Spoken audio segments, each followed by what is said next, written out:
Irmãos, peguem a palavra de Deus, abram ela em 1 Reis, capítulo 11.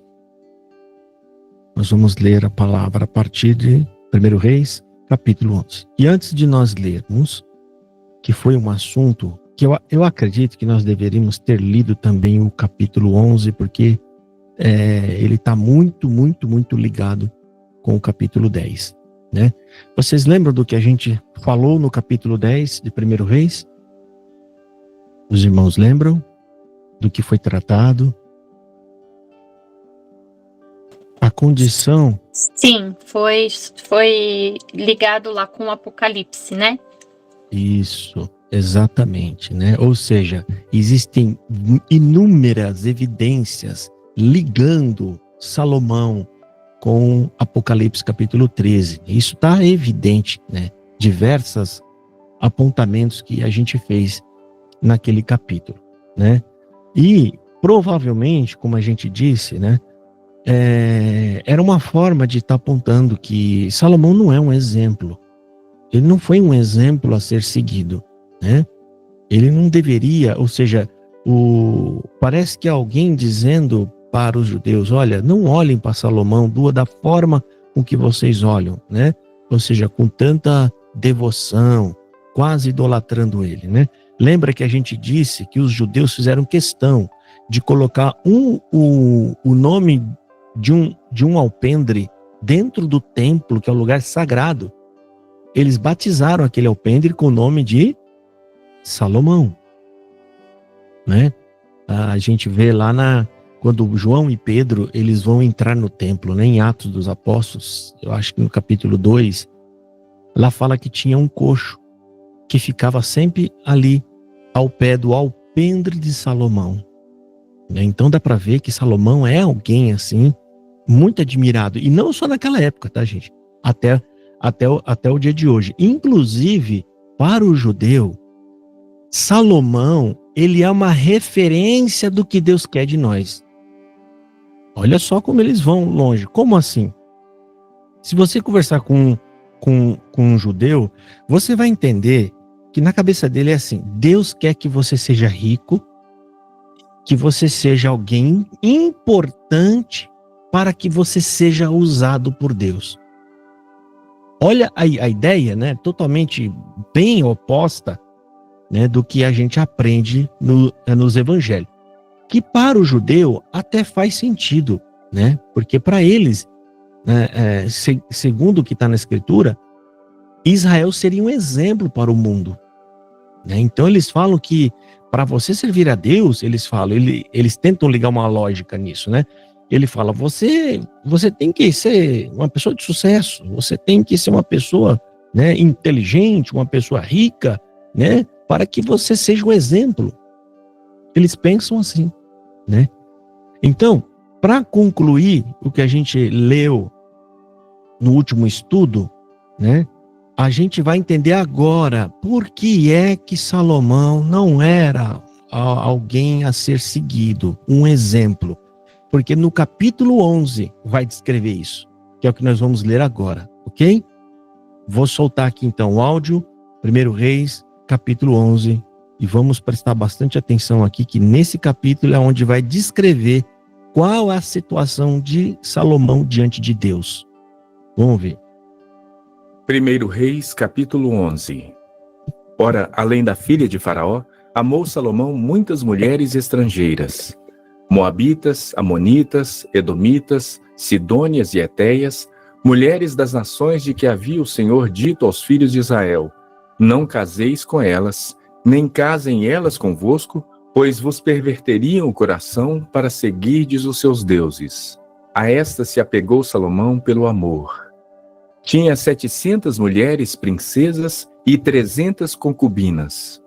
Sendo já velho, suas mulheres lhe perverteram o coração para seguir outros deuses.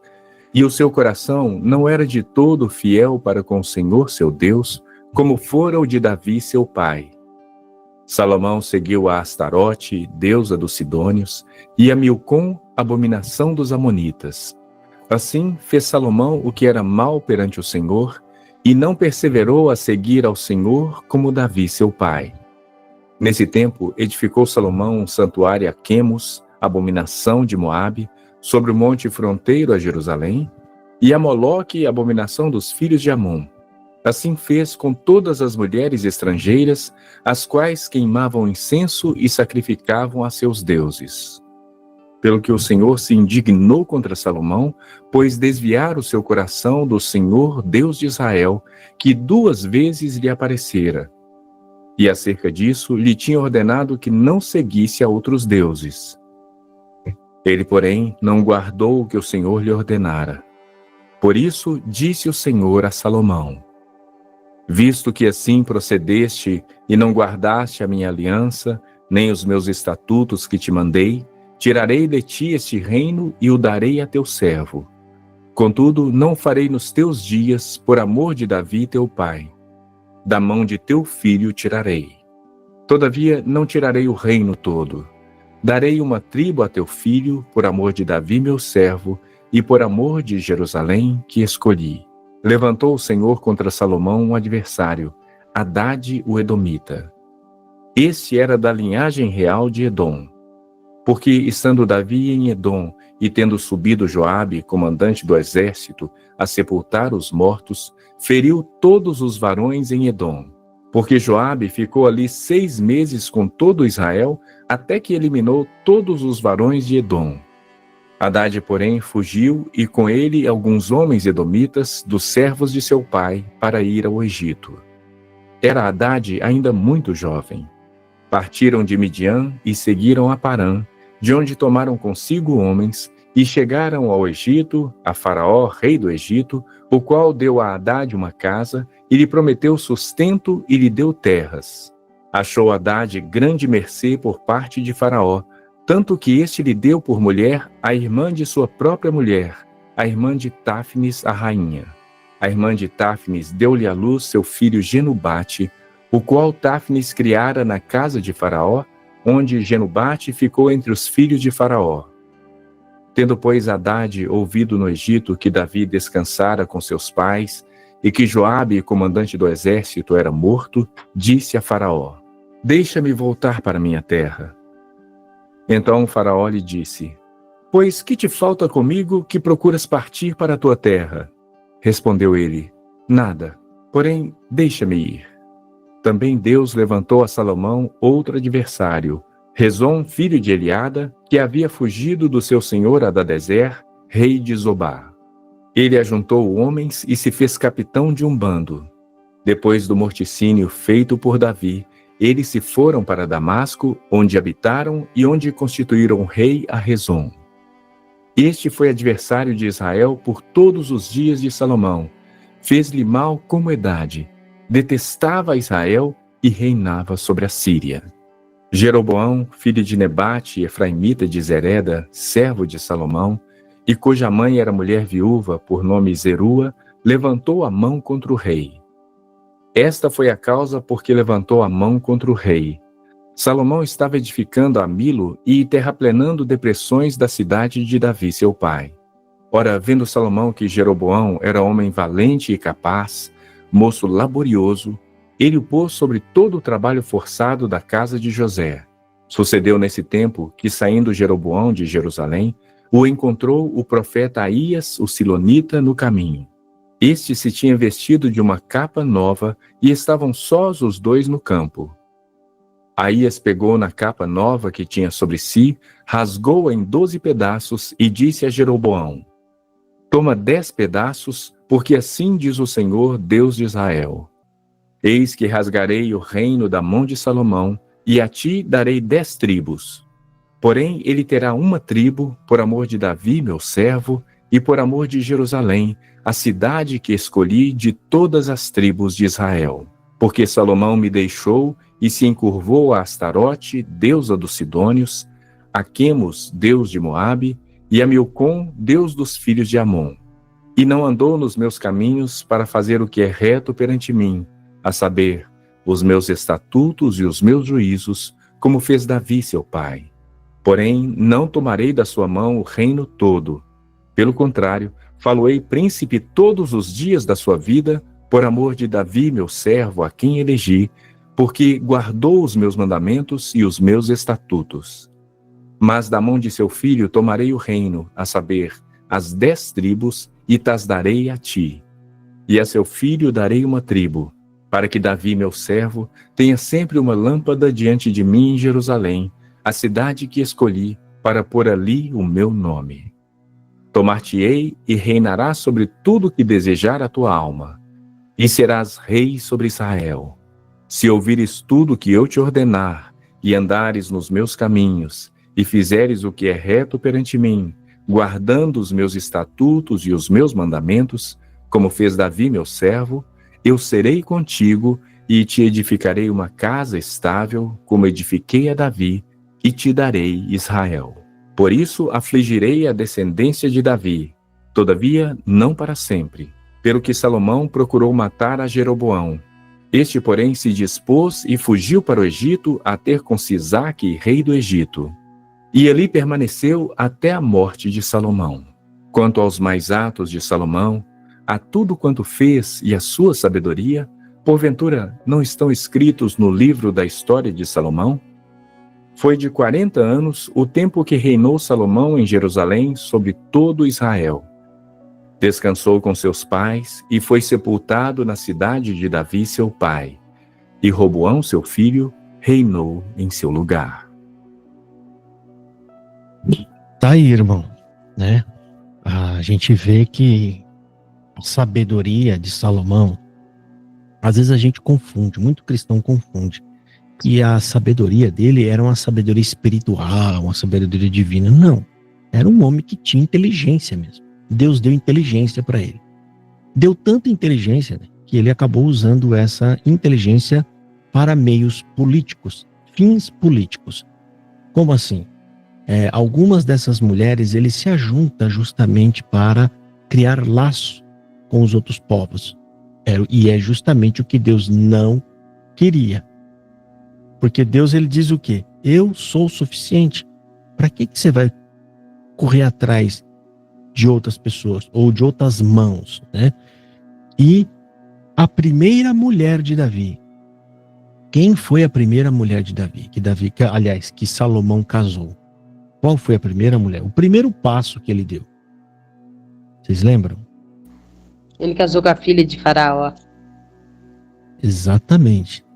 E vocês lembram que a gente estudou que Deus deu ordem lá atrás para não casar com as filhas dos outros povos, principalmente, e tinha alguns povos principais que Deus falou, a esses aqui, então, de maneira alguma eu quero que vocês se apeguem a eles. Né? Vocês lembram por quê? Que é os moabitas que está falando aqui, né? Os amonitas. Acho que é para não pegar o costume deles, né? Não conhecer o Deus deles, não adorar o Deus deles. Isso era para todos, para todos os povos. Não se achegue a todos esses povos para você não se apegar ao costume deles. Mas tem alguns povos que ele fala, a esses aqui, de maneira alguma. Por quê? Ele fala, porque fazem coisas que são abomináveis aos meus olhos, e por isso eu estou arrancando eles da frente de vocês. Vocês lembram disso? Que ele fala, esse povo era perverso, eles matavam o filho no fogo para agradar o ídolo, eles abusavam da própria mãe, eles faziam tudo que é imoral, gente. É só a gente pegar lá na lei, quando Deus descreve aquelas coisas, ó, não faça isso, não passa seu filho no fogo, não deite homem com homem, não deite mulher com mulher, não abuse de seu pai, não abuse da sua mãe. Lembra quando ele vai escrevendo isso tudo? Por que Deus escreve tudo isso? Porque tinha alguém que fazia isso, né? Era porque aqueles povos faziam isso. E quando ele termina de falar isso, lembra que ele, acabando de escrever, ele fala, porque esse povo que eu vos lanço da vossa frente, eles fazem todas essas coisas, e eu não quero que você se contamine com as suas abominações. Deus chama de abominações. né? Que é exatamente o que esse povo, que Salomão... E outra coisa que vocês têm que lembrar, a gente tem que lembrar. Deus mandou eles fazer o quê? Deus está usando o povo de Israel, gente, para executar justiça. Deus é Deus, a gente já falou aqui, ele está na mão dele, ele é o único que pode tirar a vida e não cometer pecado. Não é? Vocês lembram por quê? Por que Deus pode tirar a vida de alguém e isso não é pecado para ele? Porque foi ele que deu a vida. Exatamente. Ele deu. Alguém pode dizer para você que lembra daquela analogia que eu fiz lá da irmã Betinha que construiu um castelinho de areia, né? Se vier alguém e chutar o castelinho dela, tá errado? É errado, né? A gente pode pôr o nome de pecado. Vamos pôr o nome de pecado? Pode, né? É pecado? Uma outra pessoa ir lá, a irmã tá fazendo com tanto carinho, né? Vamos supor que a irmã Beth, ela tem 8 aninhos, sabe? Ela tá com 8 aninhos na praia ali, né? E colocando... Aí vem alguém lá, um menino lá e puf, e chuta tudo. Tá errado, não tá? Por que tá errado? Porque não foi ele que fez. Exatamente. Mas se a irmã Betinha tiver quase na hora de ir embora, 6 horas da tarde, o pai tá chamando, Beth, vamos embora, minha filha, tá ficando escuro. Aí ela resolve ir embora, mas ela quer desmanchar tudo, jogar no chão. Tá errado? Não, porque foi ela que fez. Exatamente. Você viu que a analogia é bem simples assim, que é pra gente entender, né? Deus, gente, ele aplica a lei moral nas pessoas. Por mais que não conheça ele, o ser humano ele tem uma ideia do que é abominável e do que não é abominável. E isso vai estar falando mais para frente lá em Coríntios, né? Na carta aos Coríntios, que fala que o homem, ele pode ser guiado pela lei moral dele, a lei, né? E esses povos, gente, simplesmente ignoraram tudo que é moral, e eles faziam todo tipo de abuso. E Deus falou para os judeus o quê? Olha, eu vou arrancar esse povo, porque são um povo abominável, né? E eu não quero que vocês façam o quê? Entra lá, destruam todos. Por que Deus falou isso? Vocês lembram que a gente estudou? Porque se sobrasse esse um ia continuar, ia dar prosseguimento para essas abominações que estavam acontecendo. Exatamente. Ia prosseguir isso na onde? No meio de quem? Porque eles iam invadir lá. Os judeus iam invadir. Sobrou o povo vivo. Esse povo ia ficar no meio de quem? Da geração de Davi. Ia ficar no povo de Israel. E exatamente. E não foi isso que aconteceu? E Deus disse, né? Porque parece que disse mais ou menos assim, né? Depois a gente tem que ver lá, que se deixasse, não ia conseguir arrancar mais. Não ia. Por quê? Depois fica mais difícil. Porque vai se apegando, vai casando com o povo deles lá e vai se misturando, e aí não tem mais como arrancar. E tá aqui, Salomão, vamos ler aqui, ó. E o rei Salomão, primeiro o verso 1. E o rei Salomão amou muitas mulheres estrangeiras, além das filhas de Faraó. Aliás, além da filha de Faraó, Moabitas, Amonitas, Edonitas, Sidônias e Etéias. Olha só, o segundo verso. Das nações que o Senhor tinha falado aos filhos de Israel, não chegareis a elas, e a elas não chegarão a vós. De outra maneira, seguramente perverterão o vosso coração para seguir os seus deuses. A estas se uniu Salomão com amor. Ou seja, ele amou elas, e aí, para viver bem com elas, ele acabou, como quem diz, agradando elas, né? Seguindo os deuses dela.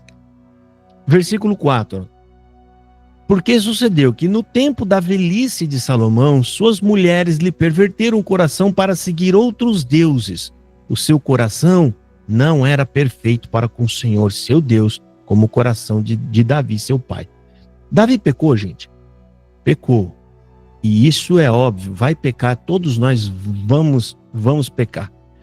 Mas Deus está falando que o coração de Davi era perfeito. Por que ele está dizendo isso? Ele não está dizendo que o homem é impecável. Não, ele está falando isso. Ele está falando, ainda que você peque, você não abandone Deus, não perca ele de vista. Continue temendo ele, porque Davi continuou temendo a Deus. Davi pediu perdão, Davi se submeteu ao, ao castigo que Deus deu para ele. Ele não achou ruim, ele abaixou a cabeça, ele saiu, ele continuou temendo a Deus. E é o que a gente faz, irmão. A gente vai acabar pecando?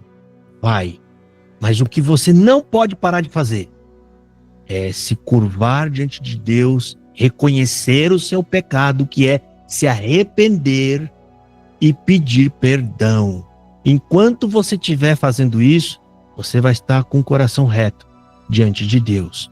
O reto, gente, não significa assim, perfeito que nunca erra.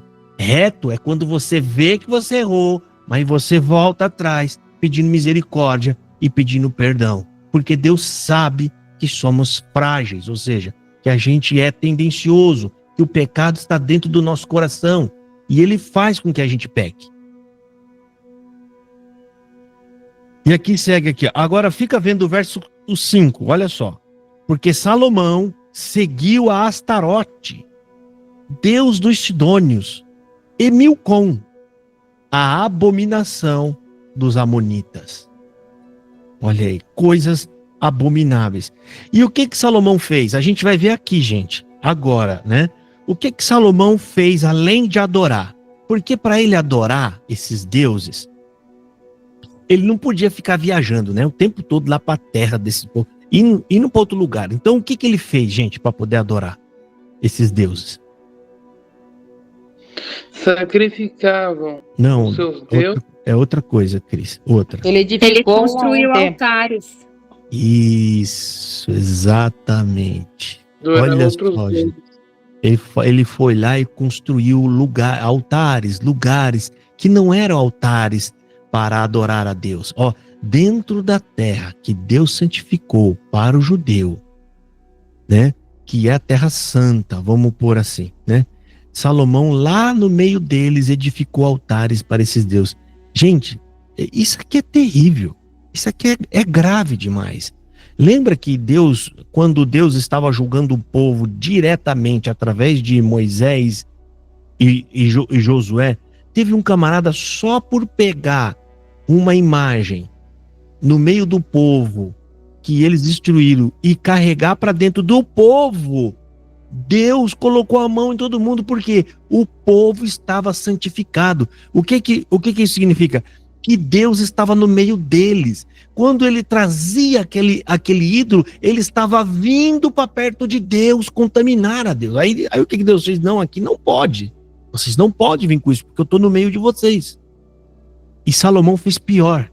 Ele levanta altares para sacrificar. Ou seja, gente, sacrificou ali animais, bichos, sabe lá o que mais que pode ter sacrificado ali também, porque aqui não fala o quê? Os filhos, né? Tá falando aqui uma parte que ofereciam os filhos, porque tá falando de Moloque, né? Aí na outra aula nós falamos que Moloque era a oferenda dos filhos. Exatamente. Eu anotei aqui. Muito bom, muito bem lembrado.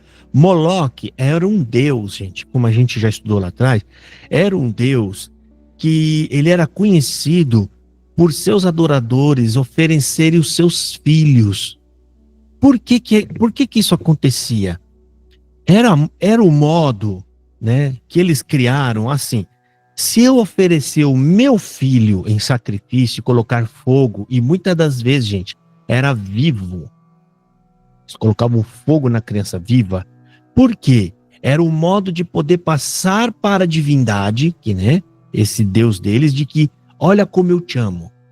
Eu te amo tanto que eu vou sacrificar meu filho para você. Isso era um gesto de adoração que deixava Deus indignado.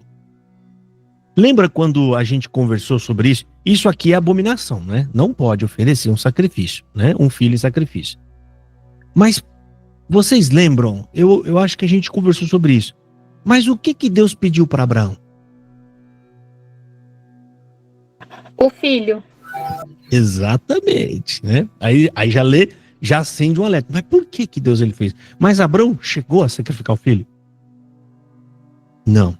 Porque isso era uma prática comum era como se fosse assim, o pico da devoção. Quando o homem era muito crente no seu Deus, ele era aquele que, né, sacrificava o filho.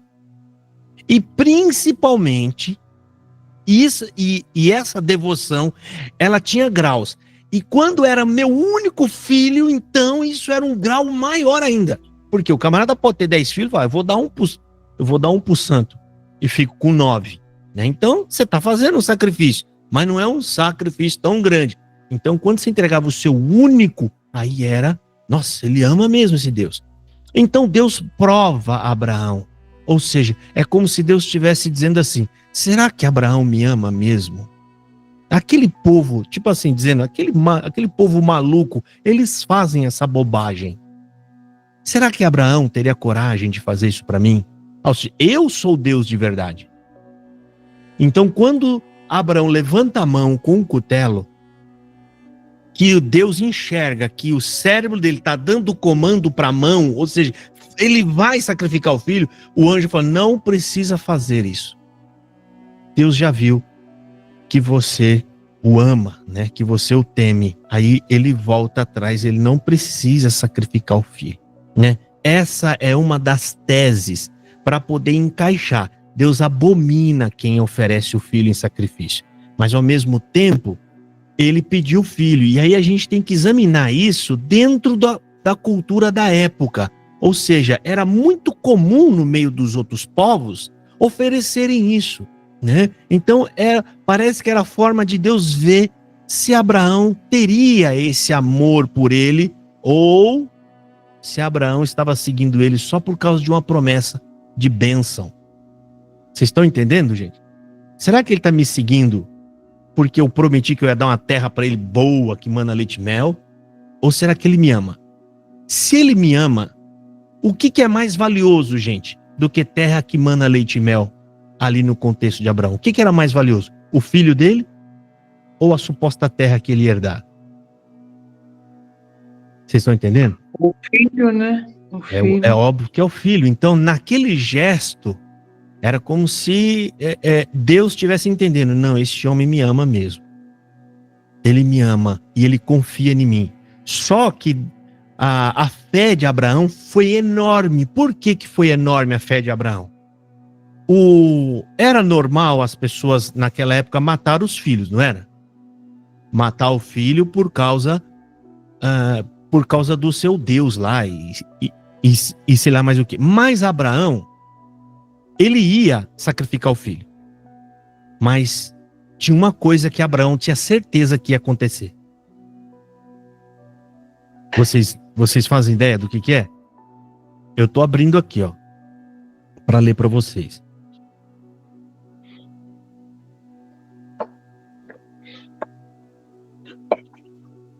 Deixa eu achar o verso.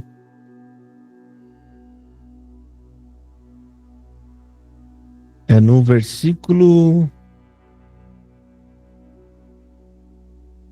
Pela fé, é a parte da fé. É Hebreus 11.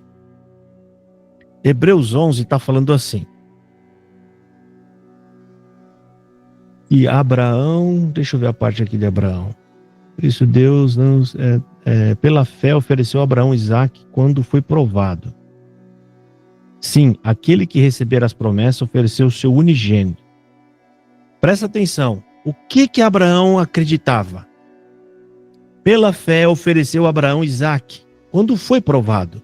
Sim, aquele que receber as promessas ofereceu o seu unigênito, sendo-lhe dito, em Isaque será chamada a sua descendência.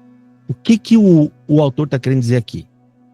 Abraão ofereceu o filho, mesmo sabendo que Deus tinha prometido que Isaque ia ser o pai de uma nação. Ou seja, em Isaque seria chamada a descendência. O que é chamada? Ia nascer outros de Isaque e ele ia se tornar o pai de uma nação. E olha só, considerando que Deus era poderoso para até dentre os mortos o ressuscitar. Vocês estão entendendo que Abraão, ele sabia, esse Deus que eu sirvo não é igual aos outros. Se eu tiver que matar o meu filho, e ainda que eu coloque fogo nele, ainda que ele vire cinzas, eu creio que Deus vai tirar ele das cinzas de volta, porque tem uma promessa sobre ele. Esse menino precisa casar, esse menino precisa ter filho, porque Deus é um Deus de palavra e ele cumpre com a sua palavra. Por isso que a Bíblia fala que Deus creu em Abraão. Creu em quê? Crer, gente, é subjetivo, mas em quê? Creu na palavra, na promessa que Deus fez. Ele creu que Deus ia cumprir a sua promessa. Ele creu que Isaac não ia ficar morto. Ele não ia. É como se Abraão tivesse dito lá para Isaac. Explicou tudo para ele bonitinho, né? Que ele era o cordeiro. E provavelmente ele deve ter falado: eu vou fazer uma promessa com você, filho.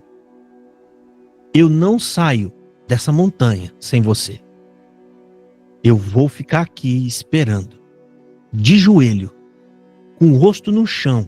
Eu vou esperar Deus tirar você dos mortos. Por isso que a Bíblia fala que ele creu. Ele creu. E Deus falou: não precisa, Abraão, fazer mais isso. Já viu que você creu. Então Abraão creu que o Deus que ele estava adorando era maior do que... Ele era maior do que o quê, irmão? Do que a morte. Esse Deus era um Deus que era mais forte do que a morte. A morte não poderia deter seu filho. Aqui levantou a mão os irmãos. Pode falar, irmã Lu. Eu estava aqui pensando, falando nessa questão de oferecer os filhos, né?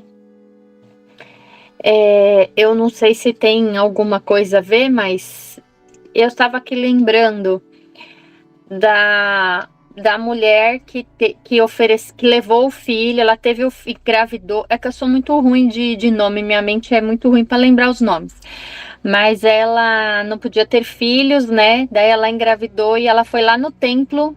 O menino desmamou e ela foi lá no templo dar o filho, né? Ela foi oferecer o filho, mas não para a morte.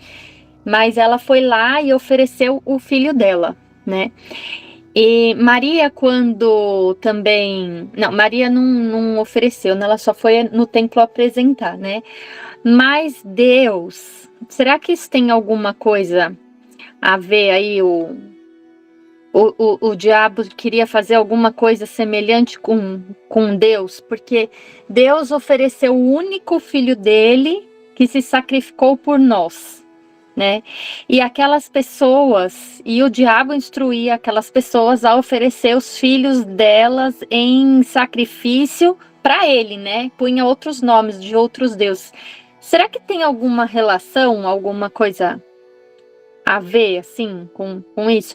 Porque o motivo era o mesmo, né? Se eles sacrificavam o filho para provar que eles amavam sobre todas as coisas aquele Deus, né? Deus sacrificou o filho dele para nos mostrar o tamanho do amor que ele tem por nós, que somos a criação dele, né? Será que tem alguma coisa a ver ou eu tô viajando aqui na maionese? Não, eu acredito que não tem nada a ver e eu vou apresentar bases bíblicas para isso, né? Por quê? Esses povos sacrificavam os filhos antes mesmo de tudo acontecer. Antes de Abraão oferecer o filho, antes de Jesus morrer na cruz.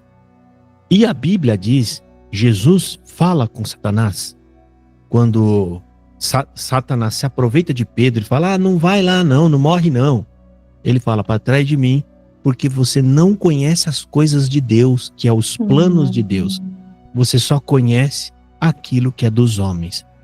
A ideia deles sacrificarem é um modo de que eles têm para querer provar para um ídolo que eles amam muito. Então eles estão sempre querendo ir além, mas é como se fosse uma disputa de ídolo, né?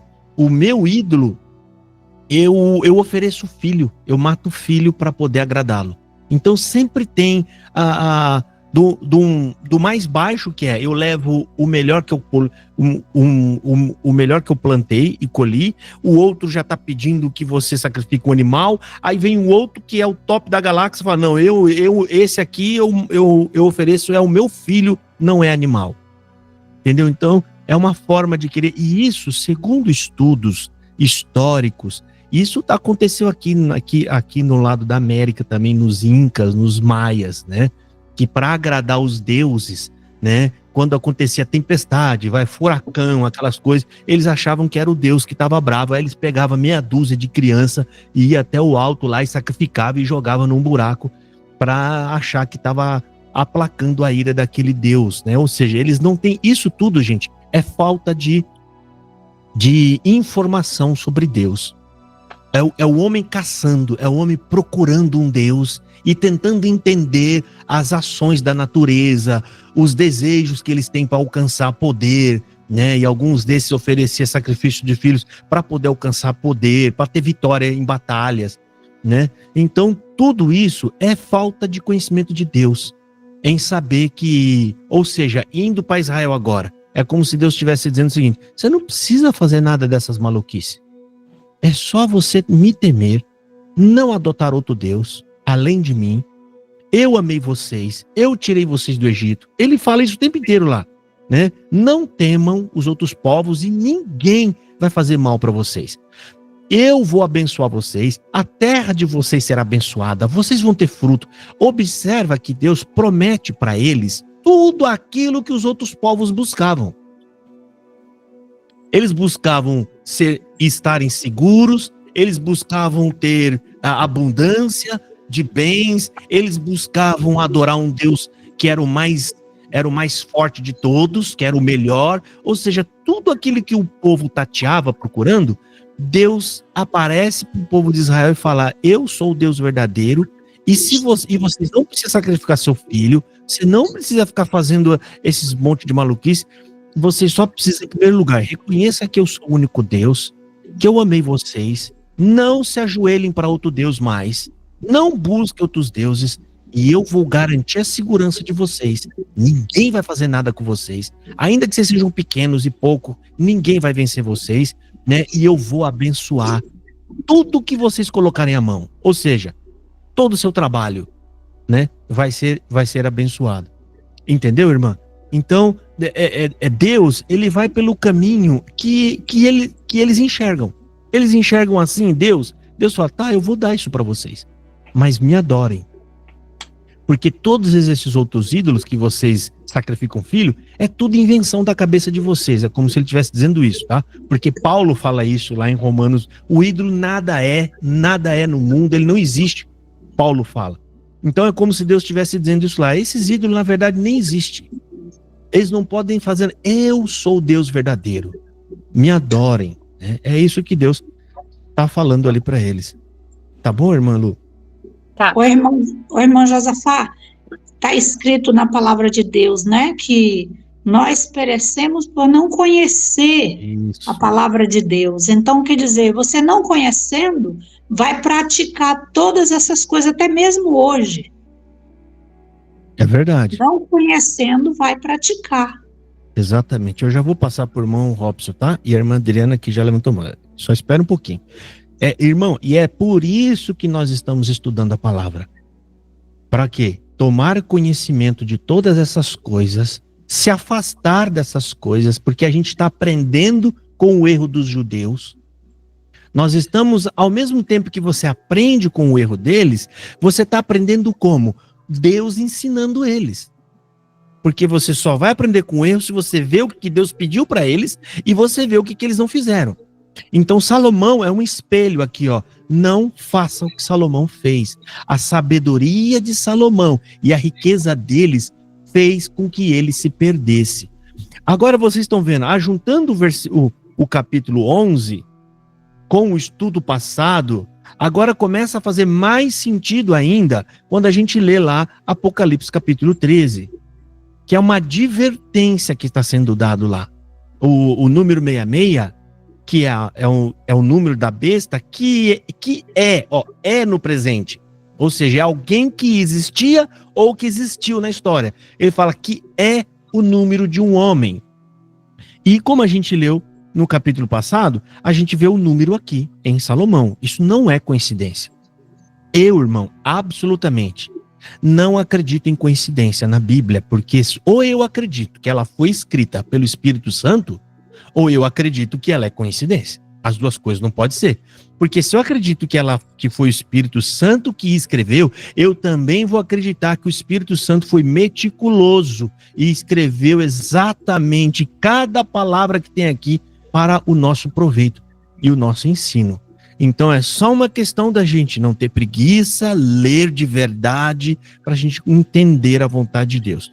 Então, o que a gente está entendendo nesse estudo todo aqui? Né? Que aí se encaixa absolutamente com os ensinos de Jesus, com os ensinos dos apóstolos, com os ensinos, ou seja, encaixa, gente, entra no fluxo da Escritura. O que é? Jesus advertindo diversas vezes com a sabedoria humana, Jesus e o apóstolo advertindo diversas vezes o homem buscando riquezas e bens e se esquecendo de fazer a vontade de Deus, que é exatamente esses dois sinais, que é o sinal na mão, que apontava para a riqueza, o poder, a mão significava poder, riqueza, e a cabeça, a sabedoria, né, que tinha em Salomão, e acabou se pervertendo com isso, né? Sim, irmão Robson, pode falar. Irmão Josafá, voltando ao assunto aí onde Deus pediu para que Abraão oferecesse seu filho em sacrifício, não teria um outro significado junto com esse, de que ali estava anunciando a vinda de Cristo, visto que foi colocado ali um cordeiro, né, para morrer no lugar de Isaac? Sim, obviamente sim. Até porque Deus fala, e Deus recobrou de si. O que é recobrar de si? Ele fala, se o homem teve coragem de dar o seu bem maior, o seu único filho, ou seja, o unigênito, que é o único, seu único filho, por amor a mim, ele recobra, ou seja, eu não poderia dar o meu por amor a ele, e agora sim seria algo que impactaria, ou seja, eu salvaria eles. Tá? Então, a análise que a gente fez, gente, ela tem outros contextos. Dentro do contexto profético, a gente vê que aquilo ali simboliza Deus, Abraão simboliza Deus, levando o seu filho para morrer por nós, que é o cordeiro. Né? Ou seja, o filho de Abraão não chegou a morrer, mas o de Deus foi até a morte. Né? Ele foi até a morte. E aí tem a análise do fato, ou seja, já não é já não é o simbolismo profético. Aí a gente fez uma análise agora do fato acontecendo. É a mesma coisa as profecias da Bíblia. Você vê Isaías profetizando contra o rei da Síria, mas você vê dentro da profecia, aliás, dentro daquilo que ele fala, você vê uma simbologia profética falando de alguém, entendeu? Então, tem essas duas análises para fazer. E dentro da análise do fato em si, que aconteceu ali, né, você observa, ou seja, por que Deus está pedindo isso? Se Deus é contra isso, né? Que é onde a gente vai fazer as análises. Aí a gente vai estudar para ver, né, como que eles adoravam a Deus naquela época. Ou seja, aquilo era um gesto de adoração maior, era o gesto top de adoração, né? Então, Deus ele está pondo à prova. Por isso que a palavra de Deus fala, Deus provou Abraão. O que é provou? Ele experimenta Abraão. Ele vai saber se Abraão o ama mesmo de verdade. Se Abraão está disposto a dar tudo, ou se Abraão ia fazer o quê? Recuar. Né? Ele fica lá, ele finge que vai, mas ele não vai. Teve uma outra pessoa que foi feita uma oferta parecida e ele teve uma ação, uma decisão contrária ao que Abraão teve. Vocês conseguem adivinhar ou lembrar, né? Melhor falar assim, vocês conseguem lembrar? Tá lá na frente, tá lá nos evangelhos. Tem alguém que deveria manifestar, como é que eu posso dizer? Um gesto de amor e largar tudo e seguir Jesus. Ó, já estou falando tudo. Largar tudo e falar, vou com ele, ele me ama e eu amo. Hã? Eu te amo, Senhor. Não, não é, Cris. É alguém. É uma oferta que foi feita parecida com essa de Abraão. Ou seja, Abraão, Deus queria saber se ele estava disposto a largar, a dar o filho, que era tudo que ele tinha para amar. Exatamente, irmã Janira. O jovem rico. Jesus olha para ele. Gente, tem uma coisa linda ali que Jesus fala. Jesus olhou para ele e amou o jovem. Ele falou: jovem, deixa tudo, larga tudo que você tem, vende, dá para os pobres, vem comigo. Ou seja, o coração dele pesou em perder tudo que ele lutou para ter. Ou seja, isso não poderia ter agido no coração de Abraão também? Fala assim: ó, Senhor, eu gosto do Senhor, eu estou aqui até agora, abandonei minha família, mas isso aí passou do ponto, eu não vou fazer isso não, acho que eu vou voltar para trás mesmo, porque eu tô achando que a nossa amizade agora já não vai ficar muito boa, eu agradeço até aqui, viu? Deus abençoe. Aí chamava lá Damasceno, dá uns presentes para Deus, ofereça uns gado aí, uns negócios, e nós estamos voltando para trás, vamos para Ur dos Caldeus de volta. Ou seja, Deus ia ver, você vai me seguir de verdade ou não? Gente, porque é desse gesto que o homem deu um passo sem volta para a direção de Deus. Ele deu um passo, ele arriscou ver uma coisa que jamais tinha acontecido antes. Um morto voltar à vida. Ele deu um passo muito adiante, e é por conta desse passo que Deus sela um compromisso com ele, dizendo mais ou menos assim: Abraão, vai ser de você, da sua linhagem, dos seus filhos, que eu vou entrar na terra. Mais ou menos assim, né? Dizendo, vai nascer um de você, e dele eu vou abençoar todas as famílias na terra, todas as nações, ou seja, todas as casas. Tá? Então Deus escolhe, ele sela o compromisso. Né? Por isso que a Bíblia diz que Deus escolheu o povo ali de Israel, que não é o povo em si, mas Abraão, porque Israel sai de Abraão. Né? Deus escolheu ele ali. Irmã Adriana, pode falar, irmã Adriana. Ai, pastor, eu nem sei se eu devo falar sobre isso, que já saiu do assunto. Tá, pode falar. É sobre Salomão ainda. Não, mas sabe? nós vamos voltar nesse assunto. É você acabar, eu já estou voltando, porque a gente vai voltar no texto. Pode falar. É porque assim, pastor, eu estava lendo aqui, essa parte que Salomão fez lá. Salomão seguiu Astarote, né, a deusa dos Sidônios, e Milcom, a abominação dos Amonitas. E aí ele fez lá o templo lá para as esposas deles, né, que serviam a esses deuses aí, inclusive o Moloque, né, então, na verdade, Salomão é realmente muito pior do que Davi. Por quê? Salomão fez templos para sacrifício de crianças. Ele é o responsável por isso, porque ele é o marido. Exatamente. Entendeu? Então, assim, Salomão foi muito pior. É um assassino de crianças, na verdade. E outra, que eu ia falar, as pessoas hoje que não estudam a Bíblia, que não estudam a palavra, elas exaltam demais Salomão, elas acham Salomão o máximo. Exatamente. Mas ninguém sabe isso que ele fez. Hoje que eu tô vendo que realmente o que ele fez, porque eu também nunca cheguei nessa parte para eu ler, né? Porque eu acompanho por aqui sempre o estudo. Então, assim, eu não sabia que Salomão era tão abominável assim. Eu não imaginava que somente aquela parte de, eu quero ter, já ouvi crentes falando assim, Senhor, me dá a sabedoria de Salomão, eu já ouvi isso. Deus me livre. Eu já ouvi isso, eu já ouvi pessoas, igrejas que se dizem cristãs, que creem em Cristo, construem templos de Salomão. Então, assim, Salomão é inimigo de Deus, gente, Salomão servia o diabo, Salomão servia o adversário. Então, assim, essas pessoas que não estudam, que não lê, infelizmente, elas estão seguindo uma pessoa, eles acham que ele era homem de Deus. Ele não era homem de Deus, ele era homem de Satanás. Era isso que eu queria falar. Exatamente. Salomão, ele tem exatamente a imagem de um, entre aspas, tá, gente? De um demônio. Alguém que tem poder, sabedoria, riqueza, conhece a Deus muito bem, mas não obedece. Gente, uma coisa é o povo lá pecando e fazendo essas coisas erradas. É grave, é.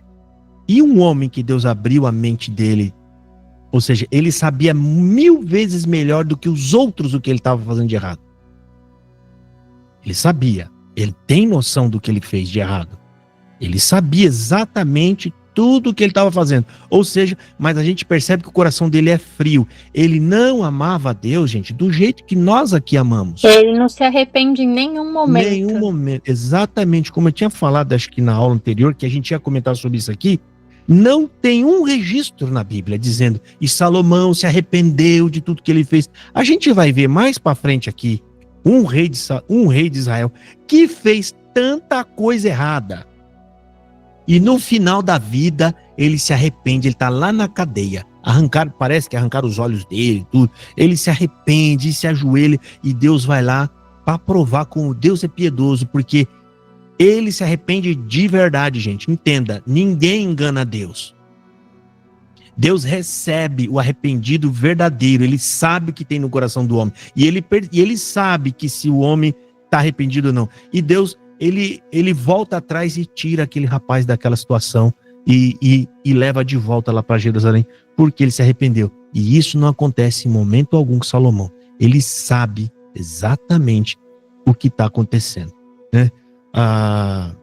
Eu já entro aí, irmã Janira. E o que a irmã Adriana disse que é completamente pertinente. Eu vou agora mostrar uma coisa para vocês.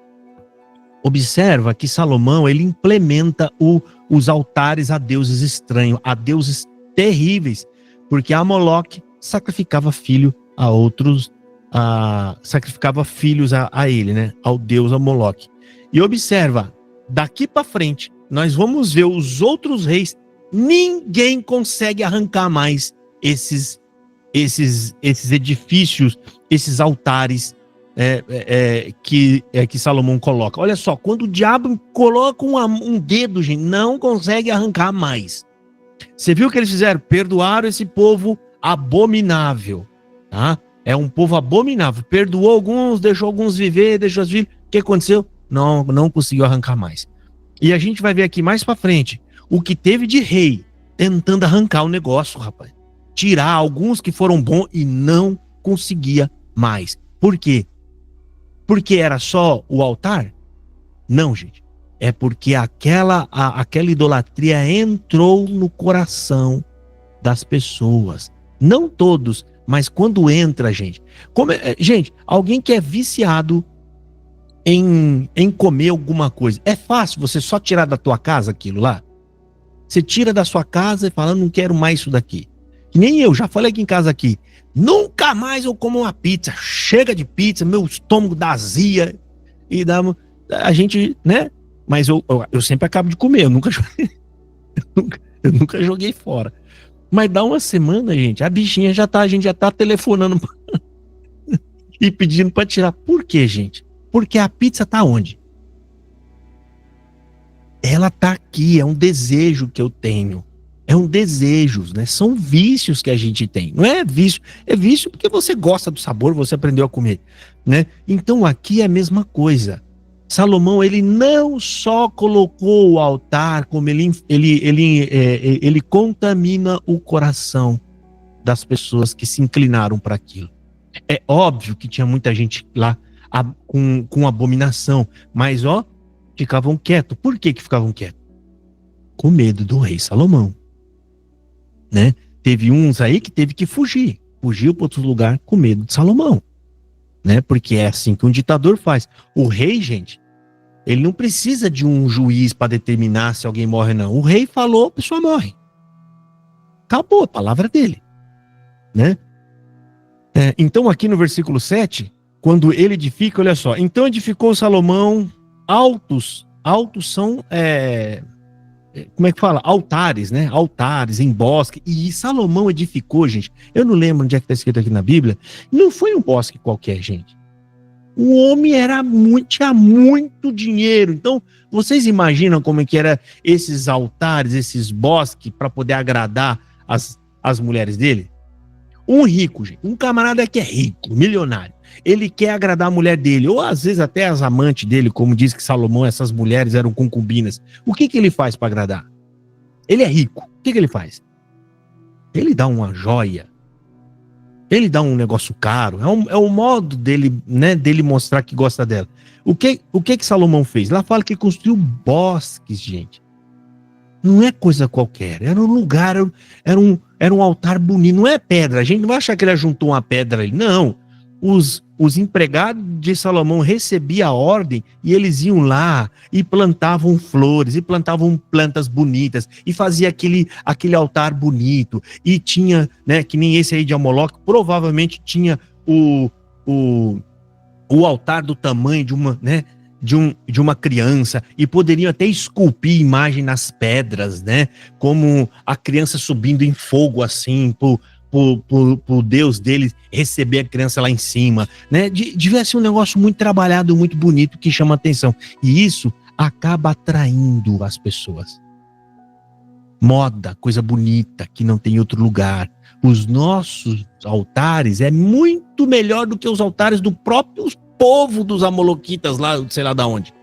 Os nossos são muito mais. E isso entrou no coração deles e ninguém consegue tirar mais. E aí Deus promete que vai rasgar o reino dele, é o que a gente vai ver na frente.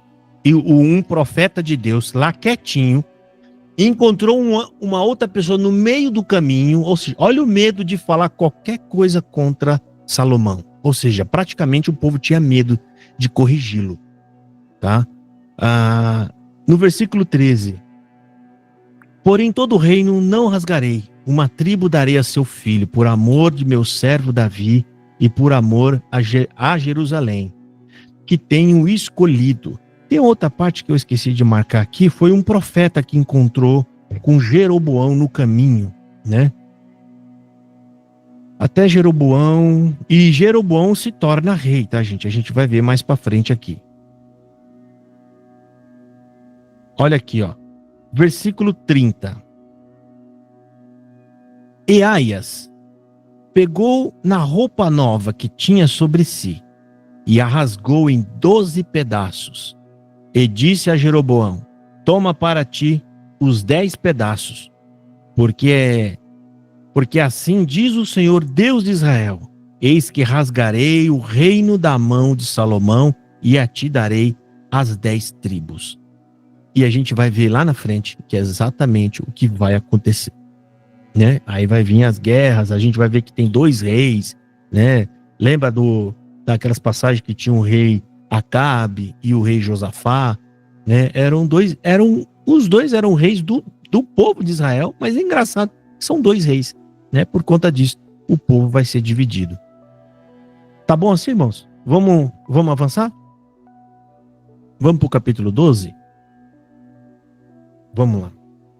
Então, antes de ir para o capítulo 12, né, vamos finalizar aqui, tá? Para a gente entender, tá bom? Então, agora vocês entendem, Salomão não é alguém que a gente deva ter por exemplo, tá? Não é. E aí a gente percebe que o apóstolo João, se hoje, gente, esse homem é adorado, é um exemplo, imagina naquela época. Então, agora faz todo sentido. João está falando dele de forma simbólica, né? Talvez até com receio lá dos judeus, né? Dizendo, ele está falando, gente, para pensar, é um número de um homem, tá? Cuidado, não siga os seus passos, não siga o seu caminho, e o número dele é 666, ou seja, gente, o judeu sabe de cada vírgula que tem no livro da lei, é na Taná, eles falam, eles conhecem. Então João não falou assim, alegoricamente ou sem sentido algum sobre o número 666. E você pode observar, é o único lugar que o número é 666. Não tem outro lugar no Velho Testamento o número 66. Só lá e aonde João fala sobre o número. Ou seja, João escolhe um número e João aponta para o número, gente, aonde vai levar você no registro que está dizendo as perversidades que Salomão fez. Você observa que ele dá um número que vai te levar para um lugar aonde vai te mostrar, não siga o exemplo desse homem. Então, ali fica claro. Então, a ideia do número é essa. Gente, fiquem longe disso. Ou seja, nós temos que trabalhar sim, irmão. Você tem que estudar, mas não coloque o seu coração nessa vida, porque logo vamos embora. Logo nós vamos embora. Tá? Tudo que você for fazer, faça no temor de Deus. Isso aqui Deus se agrada. Isso que eu estou fazendo, será que fere a vontade de Deus, a palavra de Deus? Sim, irmão, você tem que trabalhar, você tem que construir. Se você puder ser um empresário sucedido, seja, porque o seu negócio vai abençoar outras famílias, vai dar emprego para outras pessoas, mas não ponha o coração nisso, porque logo nós vamos embora. Sim, irmã Adriana, pode falar. Ô pastor, rapidinho aqui, a irmã Janira colocou assim: ô irmão Josafá, mas Eclesiastes e Cantares não foram escritos por Salomão? Mas a gente não sabe o período, né, pastor? Não, ele pode ter escrito aquilo, mas aquilo não significa que Salomão seja um exemplo. Gente, são escritos que têm sabedorias ali, tem sabedoria, ou seja, é escrito com bastante inteligência, é no temor de Deus, mas isso não significa que a gente pegue aquilo como exemplo. Eu não sei se vocês estão entendendo, tá? Também tem essa parte, a gente não sabe em que momento ele escreve aquilo, mas não significa que o escrito de Salomão faça com que ele seja uma referência, com que ele seja alguém que a gente deva dizer, não, ele escreveu sabiamente, e também ele tinha temor a Deus. O que encaixa em Salomão é exatamente o que Jesus fala dos fariseus. O que Jesus fala dos fariseus? Eles falam bem, eles falam de acordo. Dê ouvidos a tudo que eles falam, mas, o que Jesus fala? Não proceda com as mesmas obras. Em outra palavra, mais fácil de entender, dê ouvidos ao que eles dizem, mas não faça o que eles fazem, né? Ou seja, eles até sabem o que é correto, sabem o que não pode ser feito, mas eles não fazem isso. Eles não têm temor de Deus. Eles não seguem isso. Então, não siga o que eles estão fazendo. Tá? Então, ali você pode ver que Salomão, a escrita que ele faz ali, não é uma escrita assim, cheia assim, de espiritualidade. Ao contrário, tem algumas passagens eclesiásticas, algumas coisas, você vê que é uma escrita meio pesada. Ela fala da morte, fala do peso, fala, né, de tristeza, ele fala que ele tá enfadado, isso tudo aqui é enfado, a gente achar que sabe alguma coisa é enfado, dinheiro, fama, e você vê que ele tá meio atolado naquilo, ou seja, é como se fosse um camarada afundado, dizendo para você, cuidado, você pode se afundar aqui, entendeu? É alguém que tá consciente do que tá falando. Ou seja, ele sabe exatamente o que ele está dizendo, né? Então, é a mesma coisa, tá? O camarada lá da parábola de Lázaro e o rico. O que o rico está falando quando vai lá pro Lago de Fogo? Ei, aqui é muito ruim. Cuidado para vocês não virem parar aqui. Manda avisar alguém lá. Aí o senhor fala, não, lá já tem o Moisés e os profetas avisando. Se eles acreditarem, se eles derem ouvido, eles não vão parar aí. Então, é alguém que está consciente, ele sabe o que está falando, né? Mas não significa que a gente deve segui-lo, né? E nem a gente viu aqui no capítulo 11, está bem explícito aqui. O título, né, nessa Bíblia ainda carrega o título assim, ó, a idolatria de Salomão. Gente, a idolatria era o pecado mais grave da lei, que era justamente adorar outro Deus. Tá bom assim, irmãos?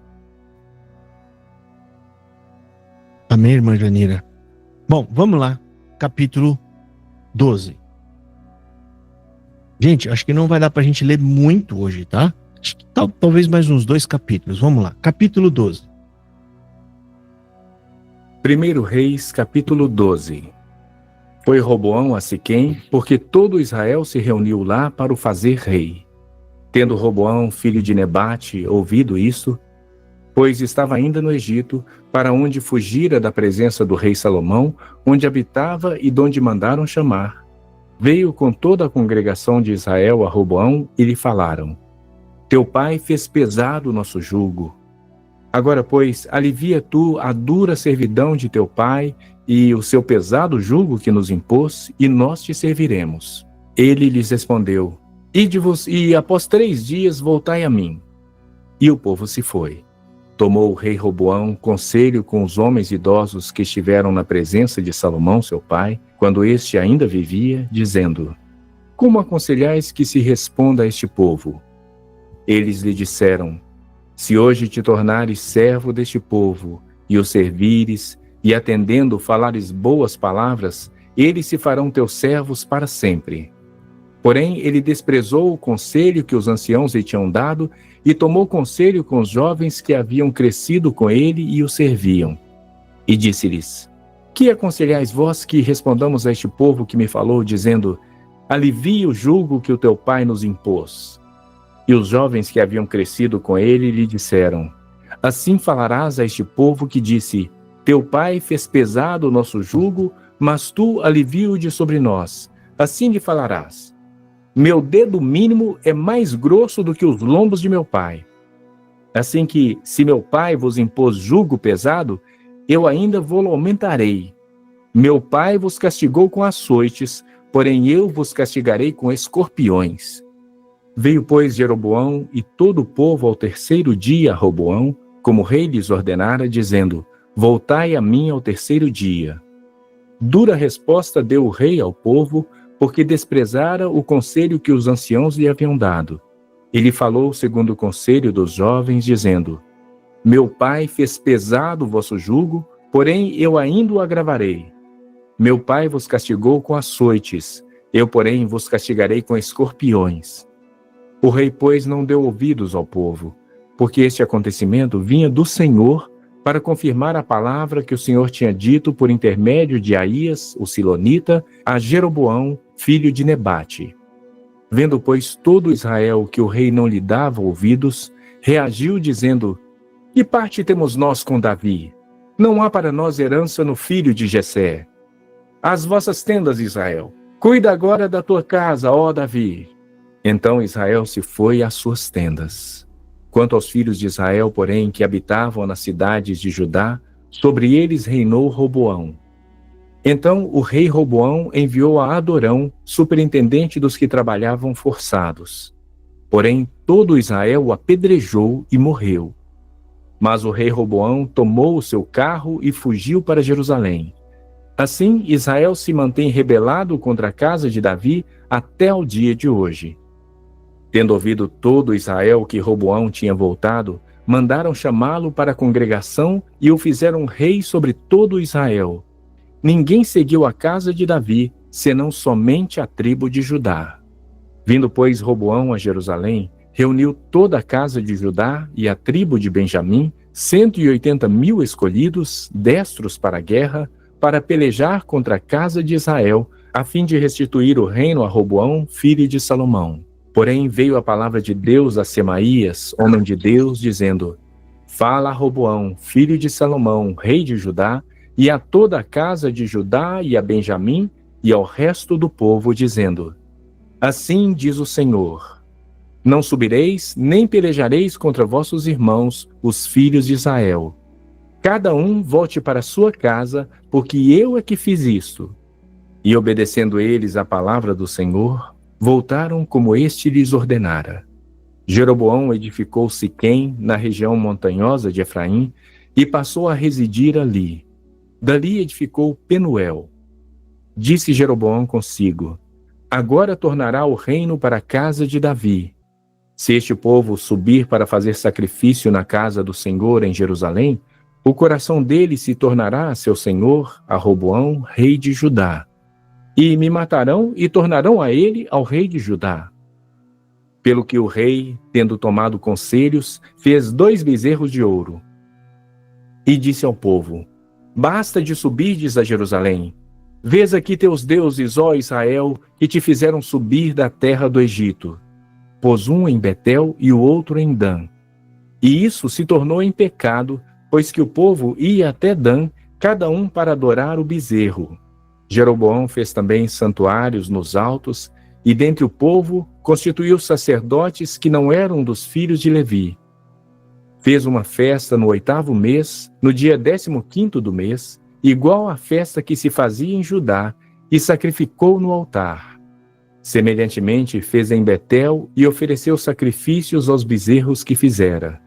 Também em Betel estabeleceu sacerdotes dos altos que levantara. No 15º dia do 8º mês, escolhido a seu bel prazer, subiu ele ao altar que fizera em Betel e ordenou uma festa para os filhos de Israel. Subiu para queimar incenso.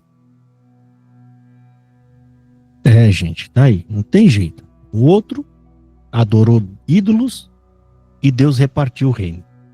O outro que ficou com a parte pior que o outro. O outro que ficou com a parte repartida, ao invés de temer a Deus, sabendo o que Deus fez com o outro, ou seja, eu só sou rei porque o outro adorou ídolos, o que ele faz? Vai adorar ídolo também. Ou seja, sem nenhum temor de Deus. Ele ficou com medo do quê? O povo vai lá em Jerusalém oferecer sacrifício no templo, e é lá que está o rei Roboão, então o povo vai acabar se afeiçoando ele de novo e vai acabar tornando a tê-lo como rei. Né? Ele precisava ter, gente, esse medo? Não, por quê? Porque isso foi plano de Deus. Deus é quem quis separar. Então, Deus não ia deixar isso acontecer, ele não precisava. Você vê, gente, que tudo isso é falta de temor a Deus. Crer na palavra. O que é a palavra? Que crer na ordem, na ordem de Deus. Se Deus deu ordem, irmão, fica em paz. Né? É ele que toma conta. Mas tá aí. Ele pensou, não, eu vou construir um reino, aliás, eu vou construir um altar e vou sacrificar ídolos aqui para que esse povo não precise ir mais lá em Jerusalém e comece a adorar outro Deus aqui, né? E isso aqui só vai piorar, né? Só vai piorar. Tá aqui. Lembra-se que a gente não pode perder de vista o quê? A lei. Nós estudamos a lei porque o segredo para eles, gente, serem abençoados, ficarem seguros, né? Terem paz, está no quê? Obediência à lei. E o que é a lei, gente? A lei, existe ali as regras, ou seja, são guias, né? Mostrando, né, o que você deve fazer para não desagradar a Deus. A lei são guias para que você não perca o caminho. É como se fosse uma luz. A lei é uma luz para você não se desviar de Deus, para você não perder ele de vista, né? E o povo, né? Foi só Moisés ir embora, Josué ir embora, que pronto. Eles já começaram a se desviar logo do começo e isso foi indo e não para mais, né? Mas por que isso acontecia, gente? E por que isso ainda acontece ainda hoje? Que a gente sempre fala sobre isso aqui. Aonde que está o problema de verdade? Não está dentro de nós? O nosso coração. Por isso a gente precisa de Deus. Precisa da Escritura. A gente precisa ler para entender. A gente precisa do Espírito Santo para nos dar força. Para a gente... Irmão, é assim. O Espírito Santo, ele é o amor que Deus colocou no nosso coração. E pelo amor a Deus, você... como é que eu posso dizer? Você tenta, né, se desviar do mal. Você quer ver um exemplo? É só fazer uma pergunta aqui. Vocês amam a Deus?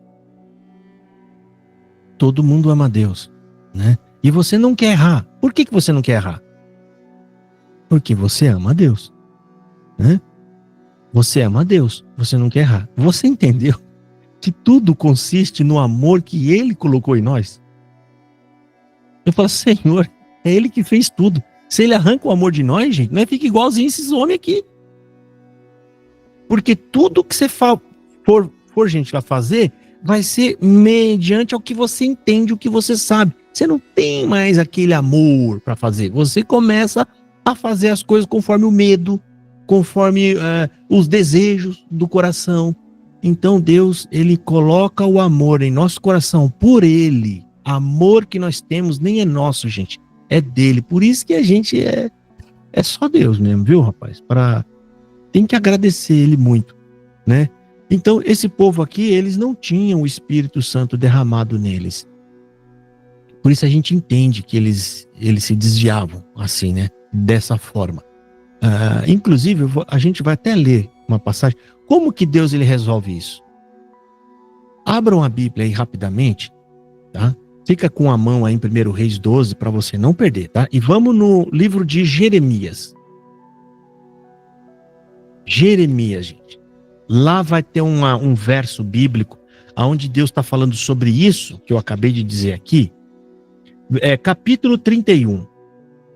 Versículo, se não me falha a memória, 31 ou 34 também. Deixa eu ver aqui. É isso mesmo. Jeremias, capítulo 31. Versículo 31 ao 34. Eu vou pedir para a irmã Lu ler, tá, irmã Lu? 3 versículos só. Aliás, Jeremias 31 ao 34, é isso? Isso.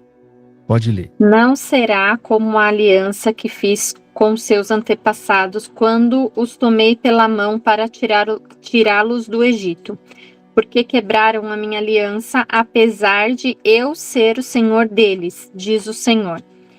Esta é a aliança que farei com a comunidade de Israel depois daqueles dias, declara o Senhor. Porei a minha lei no íntimo deles e as escreverei nos seus corações.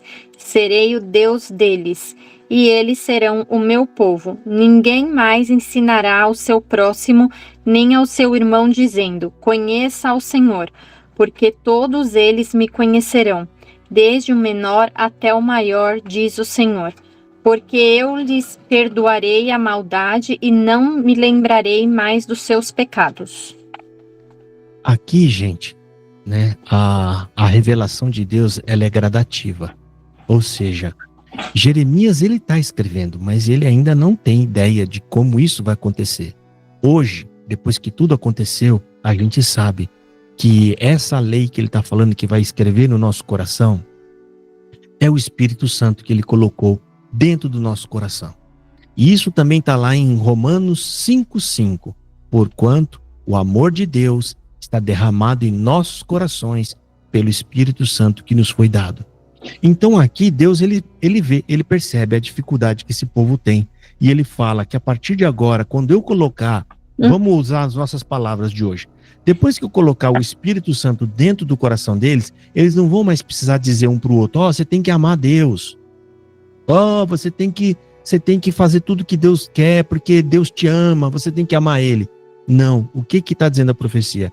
Todos eles me amarão, desde o menor ao maior, né? E esse é o concerto novo que eu farei com eles. E isso está lá em Joel também, quando ele fala: e eu derramarei do meu Espírito Santo sobre todos eles. Porque nessa época que nós estamos lendo aqui, gente, o Espírito Santo, ele não era distribuído para o povo. Algumas pessoas tinham o Espírito. Às vezes o rei tinha, às vezes um profeta, às vezes um sacerdote. E o povo, ele fazia o quê para ser guiado? Eles olhavam essa pessoa que eles acreditavam que era a guia de Deus, porque esses homens eram colocados como lâmpadas. Vê o que Deus diz aqui, né? Eu prometi que ele seria uma lâmpada na minha casa, ou seja, alguém que guiaria, né? A lâmpada aqui é um sinal de guia, alguém que vai guiar. Então o povo, eles olhavam naquele homem e tudo que aquele homem fazia ou ensinava, eles faziam também, correto? Então o que aconteceu aqui? Jeroboão era uma luz. E o que ele fez? Ensinou o que para o povo? A seguir um outro Deus. E o que o povo fez? Olha aqui.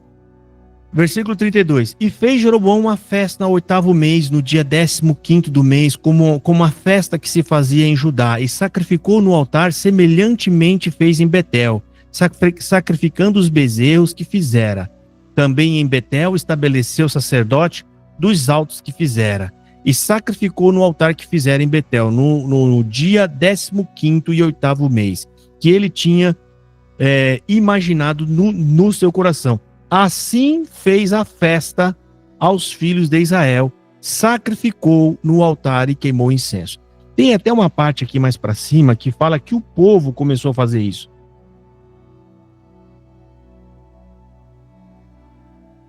E disse Jeroboão, quer ver a parte? Assim o rei tomou conselhos...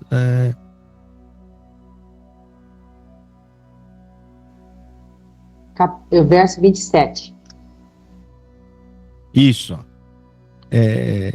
Se este povo subir para fazer sacrifício na casa do Senhor, em Jerusalém, o coração deste povo se tornou a seu senhor, a Roboão, rei de Judá, e me matarão. Aí ele segue dizendo, assim o rei tomou conselhos e fez bezerros de ouro, e lhes disse, muito trabalho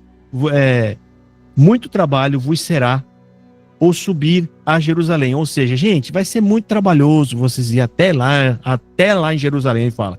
Aí o que ele aconselha? Vem aqui, vês aqui teus deuses, ó Israel, que te fizeram subir da terra do Egito. Ou seja, ele mente, agora a gente vai criar um Deus aqui, e esse aqui é o Deus que fez vocês subir do Egito. Ele não está dizendo assim exatamente, esse aqui é um novo Deus. É um modo de enganar. Ou seja, esse aqui é o Deus que fez vocês subir. Ou seja, o que a gente entende? Que eles tinham dificuldade de entender mais sobre Deus, mais sobre o que estava escrito. Quem é realmente o Deus que fez a gente subir? Mais para frente vocês vão entender isso quando chegar o rei Josafá. Aí ele fala o seguinte, e pôs um em Betel e colocou o outro em Dan, fez 2.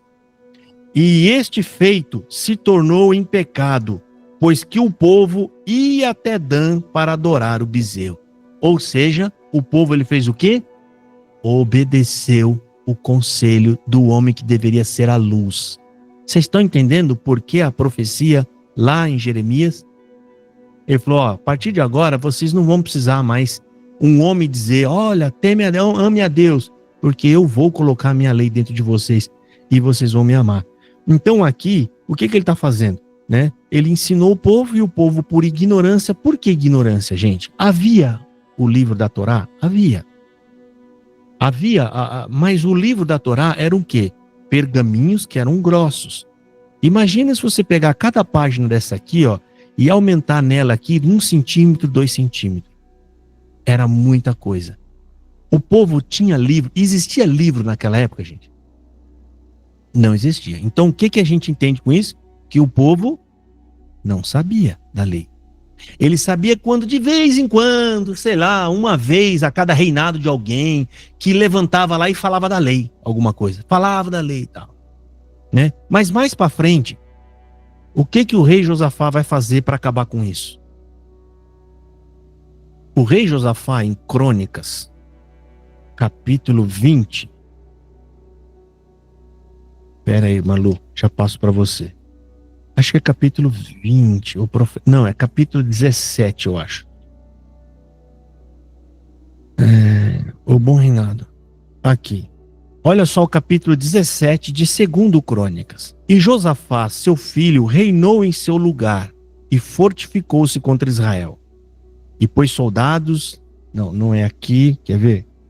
Caminho, buscou, Josafá teve riquezas e glórias. O terceiro reinado... Aqui, é esse capítulo, mais o versículo 8 em diante. Olha só. Aliás, no versículo 7. Presta atenção no que eu vou ler, gente. Olha o que o rei Josafá fez. Vendo que o povo era ignorante e não conheciam a lei, porque não tinha acesso à lei. Olha o que esse rei fez. Por isso que eu gosto do meu nome por causa desse rei aqui, gente. Em algumas Bíblias, veja o título. Josafá e o seu cuidado em instruir o povo. É lindo, né? O cuidado dele instruir o povo. Ele foi um rei temente a Deus. Olha aqui. No terceiro ano do reinado, enviou ele os seus príncipes, a Beni-Ail e Obadias, e Zacarias, e Natanael, e a Micaias, para ensinarem nas cidades de Jerusalém. Ou seja, ele mandou juntar os escribas, os homens que sabiam ler, os homens que eram pouca gente que sabia, mandou esses camaradas pegar os livros sagrados, todos eles, e aí ele mandou ir de cidade em cidade. Ou seja, a vida desses homens foi pro resto da vida assim. Tipo, quando você acabar de chegar na última cidade, o que você faz? Volta na outra de novo e fica indo, sem parar mais. Aí segue, ó. Com eles, os levitas, Semaias, Netanias, Zabadias, Azael, Semiramote, Jonatas, Adonias, Tobias, Tobi-Adonias, e com estes os levitas, os sacerdotes, Elisama e Jeorão. E ensinaram em Judá, levando consigo os livros da lei do Senhor. Não é qualquer livro, é o livro da lei sagrado que Deus entregou para Moisés, mandando ele escrever. Olha aqui, e foram a todas as cidades de Judá, ensinando entre o povo. E olha o resultado, gente. Verso seguinte: e veio o temor do Senhor sobre todo o reino da terra, das terras, ó, que estavam ao redor de Judá, e não guerrearam contra Josafá. O que isso significa, gente? Que Deus se agradou do que Josafá fez. E o que isso significa também? Se Deus se agradou que Josafá estava preocupado e se esforçando para ensinar o povo, e Deus se agradou disso, significa o quê? Que Deus se agrada quando o povo busca o seu conhecimento, o conhecimento de Deus. E aqui fala que houve temor em todos os países à volta dele, ou seja, esse temor veio da parte de Deus, né? Para não mexerem com Josafá. E Josafá, ele é o precursor das sinagogas, que antes disso não existia sinagoga. Sinagoga é justamente uma escola, é um lugar que foi criado onde todos os sábados eles vão lá para estudar a Torá. A sinagoga, gente, não é um templo de adoração. O templo era lá no templo. A sinagoga não era um templo, era uma escola de estudo, tá? Então aqui, tá? A gente vê que o povo está se corrompendo e se pervertendo justamente por falta de conhecer a palavra de Deus. Então, o que a gente entende aqui, irmão? Que o que nós estamos fazendo aqui, pelo exemplo que nós lemos aqui, pelo que a gente leu, Deus abençoando Josafá, porque ele estava levando conhecimento ao povo. O que vocês acham que o que a gente está fazendo agora aqui é do agrado ou não é do agrado de Deus? É óbvio que é, né, irmãos? Deus se agrada. Para você ver, eu fico até triste em falar isso, como é maligno quando alguém começa a ensinar que você não pode ou não deve estudar a Bíblia. Isso é maligno. Foi tudo bem, graças a Deus. Deu problema na minha internet, Cristo, mas eu voltei. Tá Estava sendo muito boa a aula, sim. Tá Com bom, certeza, filho. Tá tudo bem. Tá. Então, o que a gente percebe aqui, irmãos? É que aqueles que tentam ensinar, ou aqueles que tentam dizer ao contrário disso, não estão guiados pelo Espírito Santo.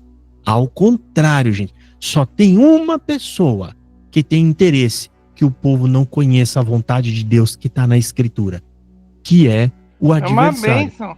Tá bom, Cris, você já falou, filho, não pode ficar falando isso, porque senão interrompe a aula, tá bom? Eu fechei o seu áudio, tá? Fica com o áudio fechado, tá bom?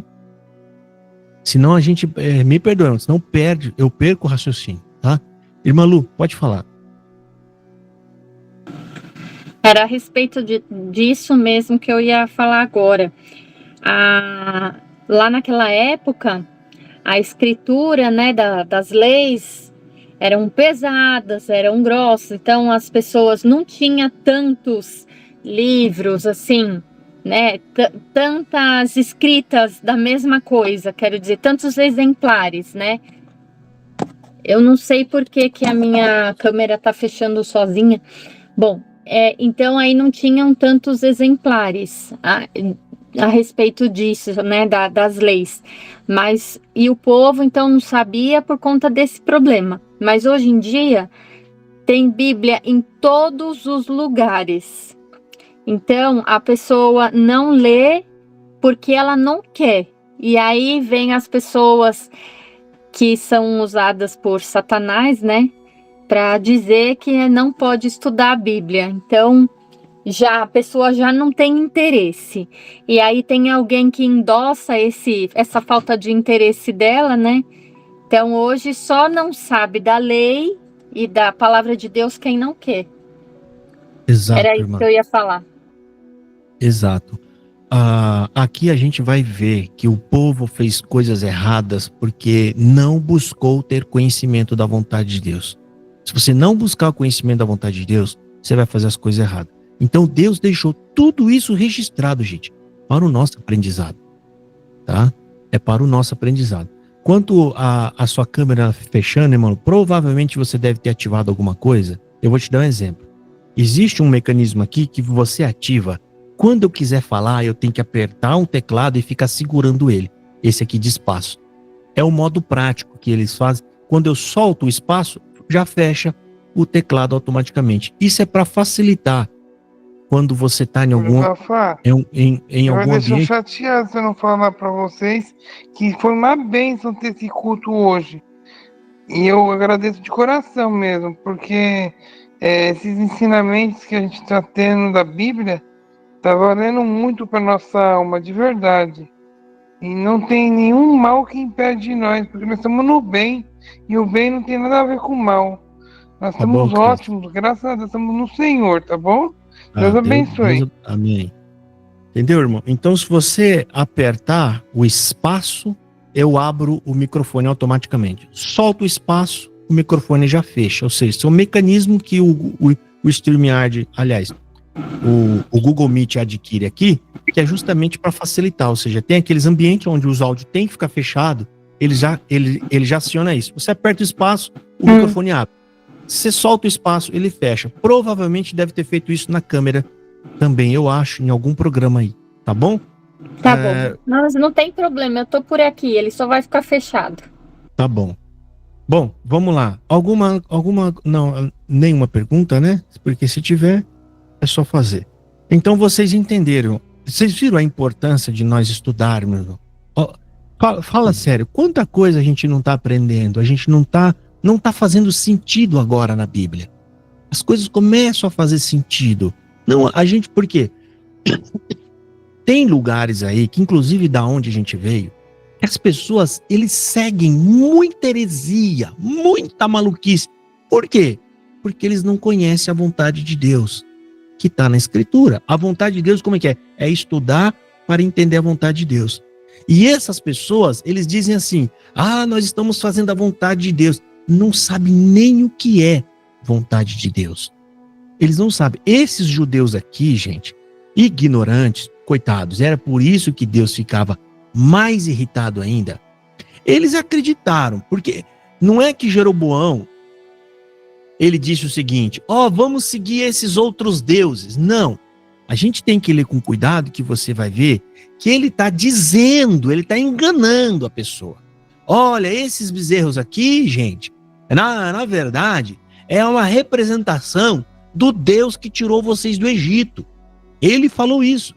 Então o povo ia adorar essas imagens e esses outros deuses, achando que estavam fazendo o correto. E por que eles foram após isso? Porque não conheciam a verdade. Quer ver? Olha só.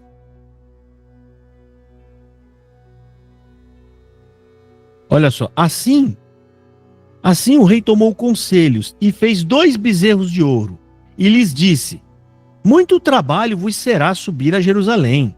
Vês aqui os teus deuses, ó Israel, que te fizeram subir da terra do Egito. Então eles foram o quê? Enganados. E o que a gente aprende com isso aqui?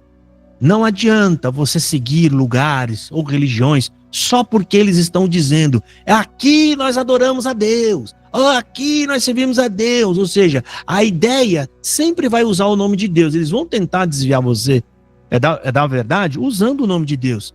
E você só vai conseguir saber que está errado se você conhecer a vontade de Deus. Se você ver, vocês estão falando que é e não é, não. É igual o que a gente faz no canal. O que a gente faz no canal? Olha, disseram para vocês que isso aqui é a vontade de Deus. Não é não, estão te enganando. Por que a gente faz isso, gente? Porque a gente conhece a verdade e não vai se deixar levar pelos enganos. Entendeu? Então, por isso é crucial que a gente estude sua palavra para entender sua vontade. Se irmão Silvio, pode falar. Depois do irmão Silvio, a gente volta a fazer a leitura. Irmão Josafá, é assim, eu gostaria de fazer uma pergunta para o irmão, retrocedendo um pouco lá no começo, que o irmão falou sobre sacrifícios, tudo, né? Hoje em dia, irmão, pela graça, não é mais assim, né? Naquele tempo da lei, né, irmão? Eu pergunto isso pro irmão porque eu já vi pessoas que às vezes estão passando Já vi pessoa passando uma tribulação, uma doença e falando que era Deus provando ela se ela amava mesmo Deus. Não é mais assim hoje em dia, né, irmão? Hoje, pela graça, não é mais assim, né, irmão? Não, acabou. O sacrifício de Jesus, irmão, quando Jesus morre na cruz, ele encerra qualquer tipo de sacrifício. Acabou. O sacrifício de Jesus, ele é perfeito, o que significa que ele dispensa qualquer outro tipo de sacrifício. Acabou. Quando a pessoa fala, Deus está te provando que você ama ele, isso é um engano. Tá? Por quê? Porque o próprio Senhor Jesus já disse o que você vai fazer para mostrar que ama ele. Como? Ele falou o seguinte: se vocês verdadeiramente me amarem, guardarão minhas palavras. Ponto. Ele não falou que ele vai provar teu filho, que ele vai pôr isso aí, doenças. Quem pensa assim, gente, muitas das vezes são pessoas que pensam o seguinte: olha, Deus, se eu adorar a Deus e eu fizer tudo que ele gosta, então não vou sofrer, minha família não vai ficar desempregada, meus filhos não vão ficar doentes. Aí o que acontece? O filho fica doente. E aí, para explicar essa contradição, né, na cabeça deles, porque criou uma contradição. A pessoa pensa, meu Deus, mas eu não falto do culto, eu vou no culto, eu dou o dízimo, eu dou a coleta, por que eu tô doente? Aí eles inventam o quê? Deus está te provando, irmão. Deus está te provando. E você pode ver que esse argumento, ele é maleável, eles vão usar conforme a sua situação diante deles. Exemplo, se você é um servinho que faz tudo o que eles pedem, e as coisas não vão bem na sua vida, o que eles dizem? Deus está te provando. Ele te ama, fica firme, não saia daqui, que Deus vai fazer uma grande obra.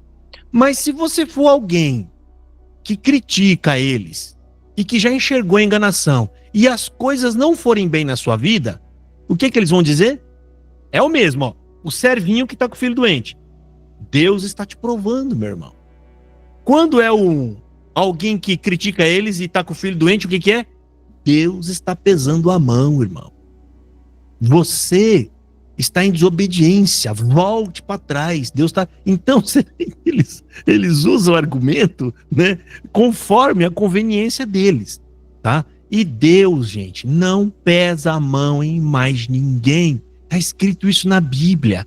Quando os anjos, dentro da parábola que Jesus Cristo falou, ó Senhor, quer que nós vamos lá e a gente arranca esses homens mau, que é o trigo? Quer que nós arranca, ou seja, quer que nós põe a mão neles, que a gente prova eles, que a gente faz? É isso que o anjo vai fazer. O que o Senhor diz dentro da parábola? Não põe a mão. Deixe-os. Ou seja, o que ele falou? Agora é o tempo da graça. Deus não vai colocar a mão. Por isso que você vê homens perversos, gente mentindo, usando o nome de Deus, ou até quem não é crente, Deus não vai pôr a mão. Por quê? Porque ele diz que vai ter o dia, já tem um dia agendado para ele cobrar tudo o que fizeram. E agora é o momento do quê? De você crer no Evangelho e temer a Deus. Só vai crer no Evangelho e seguir e fazer a vontade de Deus quem crer nesses dois pontos, que Jesus me salva da ira de Deus e que a ira de Deus virá sobre todo pecador. É isso que vai acontecer. Então Jesus falou que Deus não vai pôr a mão em ninguém. Isso é mentira que eles falam. Deus não vai pôr. Você pode ver aí, agora, neste exato momento, tem alguém fazendo alguma perversidade grande, ou às vezes até usando o nome de Deus, e nada vai acontecer com essa pessoa. Ele vai embora para casa dele, às vezes gente perversa envelhece, morrem de velho. Morrem de velho e não vai. Por quê? Aí o ateu, o incrédulo, o que ele pensa? Ah, Deus não existe, porque se existisse, ele tinha feito. Ele falou que vai deixar, né? Como está escrito lá em Apocalipse, que o sujo suje-se mais ainda. E que o justo se justifica. Não, que o limpo se limpe mais ainda. Alguma coisa assim. O que ele quer dizer com essa metáfora? Ele não vai pôr a mão. Se você está se perdendo, vai para o seu caminho. E quem está se salvando, ou seja, quem está vindo após mim, que venha. Porque haverá um dia em que Deus vai vir e vai pedir conta, não só do que fizeram, mas daquilo que também deixaram de fazer. Porque ele também diz que Deus pedirá conta de cada palavra ociosa que saiu da boca de nós. Ou seja, palavras sem proveito algum. Imagina quem prega mentira e enganação. E usando o nome de Deus. E para encerrar isso, eu lembro aqui da frase do querido irmão Jair do Amaral, que já está dormindo no Senhor Jesus. E ele dizia uma coisa, rapaz, forte e é verdadeira. Ele falou, aquele homem lá do bigodinho, lembra lá, irmão? Lá da Segunda Guerra lá? O camarada do bigodinho, ele fez tudo o que ele fez de perverso e ele fez no próprio nome dele. Ele não usou o nome de Deus. Ele, as maluquices dele, ele foi e fez um monte de perversidade. E tem muita gente fazendo coisas perversas, exatamente, irmã Andrica, esse camarada aqui, eu evito falar o nome do sujeito, mas tem muita gente fazendo coisas perversas também e usando o nome de Deus. Ou seja, não tem coragem de usar o próprio nome e falam que é Deus que está mandando falar, Deus que está mandando pedir, Deus que está mandando fazer. É óbvio, meu irmão, tudo isso não ficará impune. Nada disso aí. Eles podem hoje falar palavrão, xingar a gente, rogar praga, fazer o que quiser. É o tempo deles. Mas um dia, esse tempo vai acabar. Irmãos, 9h47. Que tal? Acho que é melhor a gente encerrar, né? Senão fica muito cansativo para vocês. Tá bom? Então vamos lá. Tá bom assim, irmão Silvio? Deu para manter aqueles sacrifícios lá, acabou, irmão. Não existe sacrifício mais. Não tem nada de sacrifício. Se o teu filho ficar doente, irmão, foi porque teve que ficar doente. Isso faz parte. Nós não somos melhores do que as pessoas que estão no mundo. Tem pessoas no mundo, gente, acontecendo coisas terríveis na vida dele e pode acontecer na nossa também, tá? Isso vai acontecer. Não quer dizer que Deus está pesando a mão, que Deus está bravo com você. Nada disso. É só na seita que eles inventam essas coisas. Para quê? Para manipular você através do medo. Tá? Amém, irmã Adriana? E é isso mesmo, irmã Adri, viu? Bom, gente, nós vamos encerrar agora aqui, tá? E eu vou pedir pro irmão Cristiano, ele vai fazer oração para nós. Tá bom? O próximo capítulo 13? Isso, irmã, verdade. Anota aí, gente. Faz um círculo em volta para não errarmos, tá?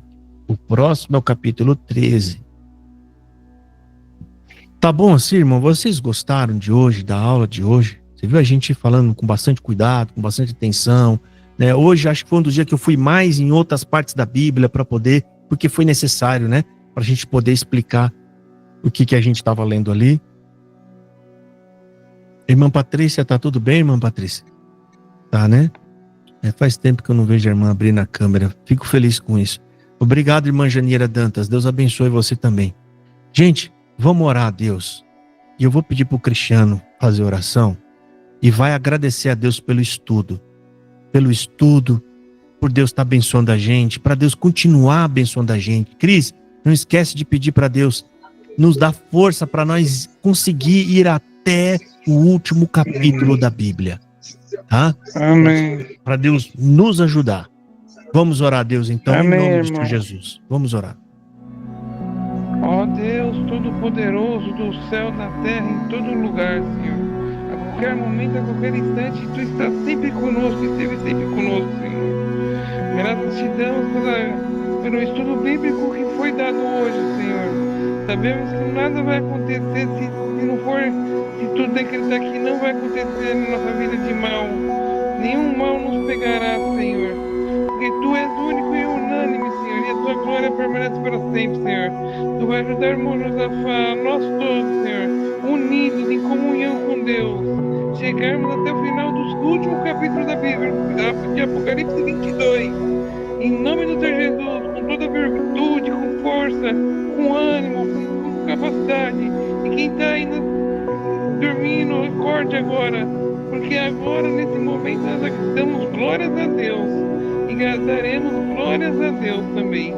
Então, por isso, te agradecemos, Senhor, não imputando nossas faltas, nossas fraquezas, mas te rendemos graças por teu perdão, que é o sublime e é manso e humilde de coração. Graças te damos por tudo, Senhor Deus, seja louvado.